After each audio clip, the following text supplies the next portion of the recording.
أفحسب الذين كفروا أن يتخذوا عبادي من دوني أولياء إنا أعتدنا جهنم للكافرين نزلا. Suratul-Kahfi, Surah number 18, ayat number 102.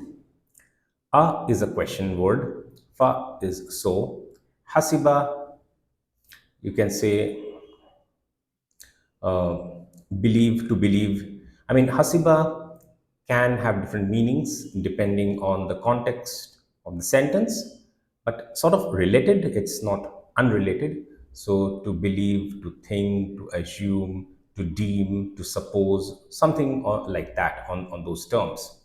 So, okay, al-ladhina, that's the subject of the verb hasiba, those, kafaru, who disbelieve, those who disbelieve. So what will be the construct now? So is a question word. Depending on the sentence, different words can be used as question words. Fa is so, hasiba is, we will use believe over here. Al-lazina is those, and kafaru, they disbelieve, who disbelieve. We are connecting it. Those who and they disbelieve. So those who disbelieve. So the sentence will be something, till now, the sentence will be something like, so did those who disbelieve believe? Okay. An yattakhizu, that they could even dare to take ibadi, my slaves, min duni, in my stead, awliya, as protectors, awliya. So did those who disbelieve believe that they could even dare to take my slaves in my stead as protectors? So it's a rhetorical question. Atadna, sorry, inna, indeed we, atadna, we have readied. So we don't need to repeat the word we twice. And this discussion we've had towards the initial few verses when this construct first appeared. Inna atadna, indeed we have readied, we have made ready, we have readied, we have prepared in that context, in that sense. Jahannama, we have prepared what? We have prepared hell. Lil kafirina, for whom? For the disbelievers. Nuzulan, as an initial welcome. And this is scary. This is scary.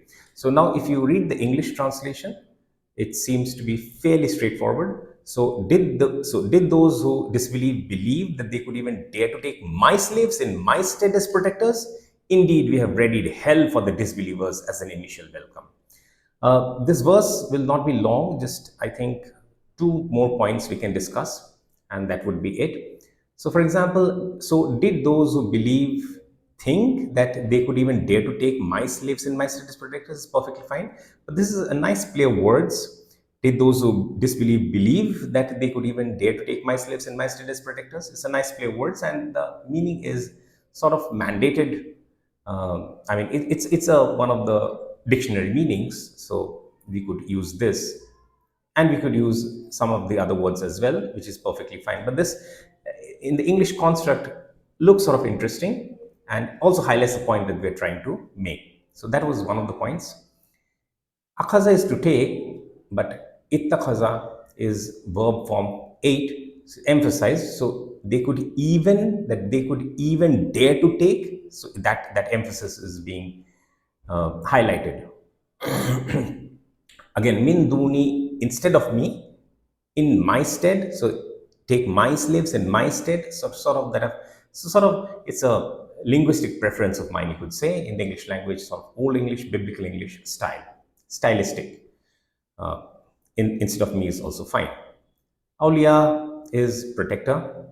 I mean plural, so protectors. So that's fine as well.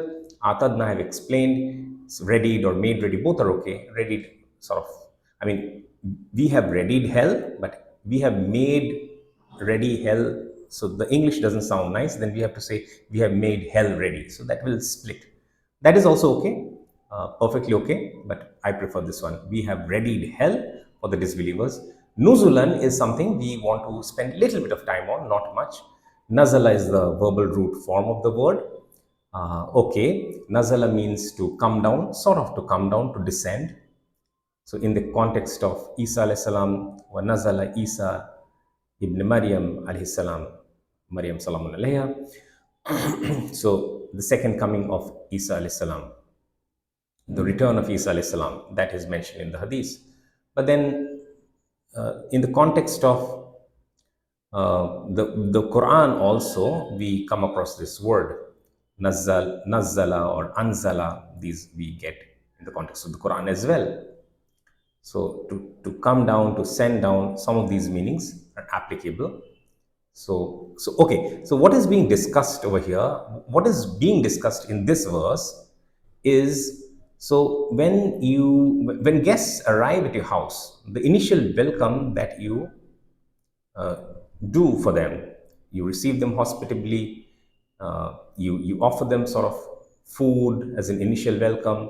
So that is what is mentioned. So how the root word, how this noun form is sort of derived from the root word, and it's a valid dictionary meaning, initial welcome. It's not something we have manufactured out of nowhere. No, it's a valid dictionary meaning. But how has it evolved to assume this meaning, I'm trying to explain. So they sort of come down maybe from their animals, horses. So in the olden days, I'm talking about, so they used to come down, so they used to descend and to sit. So in that context, this noun evolved to assume the meaning of an initial welcome.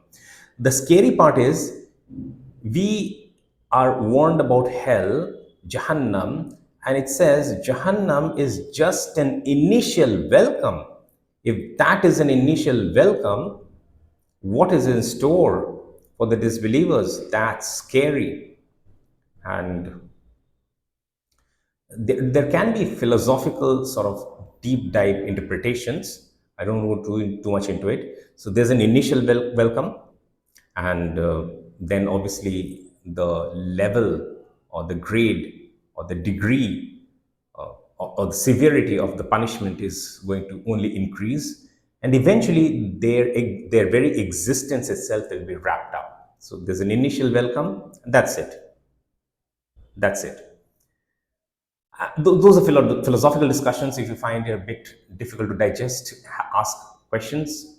What is a specific doubt, and we are happy to sort of elaborate on that. But I think they should be good enough, and there's no need to stretch it any longer for something which is sort of not that difficult. So we'll read it once more. أَفَحَسِبَ الَّذِينَ كَفَرُوا أَنْ يَتَّخِذُوا عِبَادِي مِنْ دُونِي أَوْلِيَاءَ Inna atadna jahannama lil kafirina nuzulan. So did those who disbelieve believe that they could even dare to take my slaves in my stead as protectors?